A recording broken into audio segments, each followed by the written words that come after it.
Okay, so to find all the solutions, to find the complete solution set of the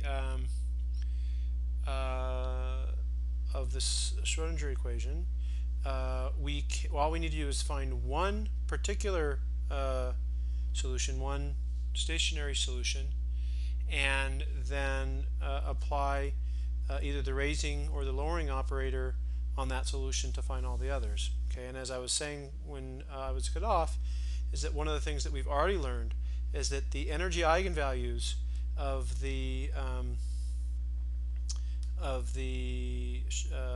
harmonic oscillator potential are separated in energy by a constant value equal to h bar omega, and we know that to be true because this analysis we did psi with a plus and a minus on psi is just an arbitrary wave function that is a solution, okay, and so if it happens to be a eigenfunction, okay, then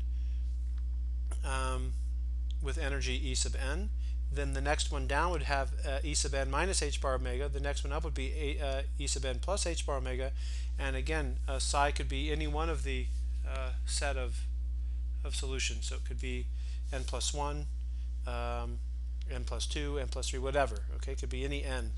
And so the energies, we already know that the energy levels in the harmonic oscillator potential are going to be separated by h bar omega, constant separation. Okay, so let's basically use this.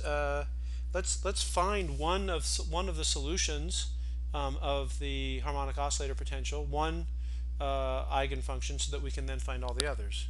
Okay, so and what we realize is that if we apply a minus, the lowering operator, on a particular solution repeatedly, okay, then that will eventually take us to the ground state, psi naught. We call that psi 0, psi naught, which has energy E0, which is the lowest energy that a particle can have in the harmonic oscillator potential.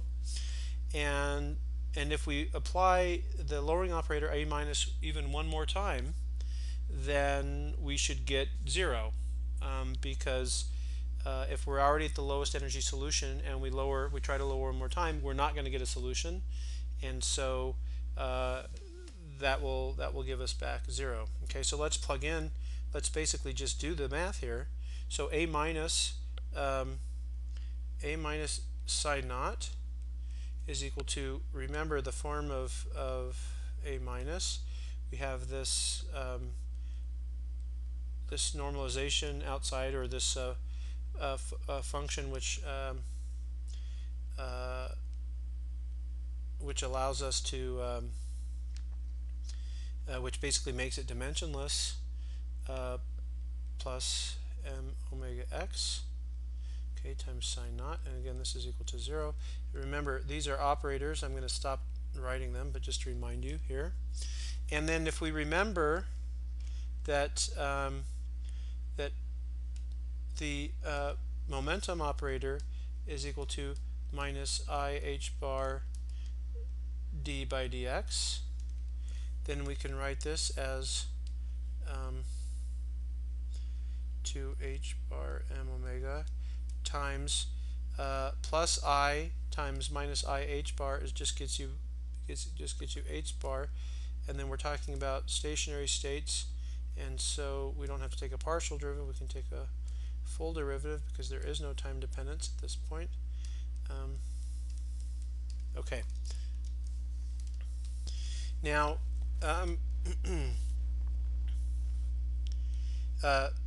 this is equal to 0. This is not equal to 0, so that means that this has to be equal to 0. Okay, and so what we recognize is, and we can rewrite this, is that 1 over psi sub 0